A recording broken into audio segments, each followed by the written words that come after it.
قربانی کی کھالیں دینی مدارس کو یا امام مسجد کو دینا۔ قربانی کی کھالیں مدارس کی تعمیر اور تنخواہ میں صرف کرنا جائز نہیں ہے، لیکن جو کھالیں دینی مدارس کو دی جاتی ہیں وہ مدرسے کی تعمیر اور تنخواہ میں صرف نہیں کی جاتیں، بلکہ علم اور دین حاصل کرنے والے غریب اور نادار طلباء پر صرف کی جاتی ہیں۔ لہٰذا دینی مدارس میں قربانی کی کھالیں دینا جائز ہے، بلکہ موجودہ زمانے میں دینی مدارس میں قربانی کی کھالیں دینا زیادہ بہتر ہے، اس لیے کہ اس میں غریب طلباء کی امداد کے ساتھ علم دین کی خدمت کرنا مقصود ہوتا ہے،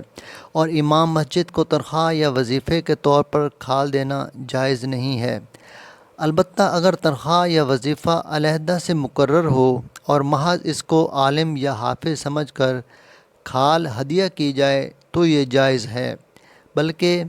ایسے علماء اور حفاظ اگر محتاج ہوں تو ان کی خدمت کرنا افضل ہے۔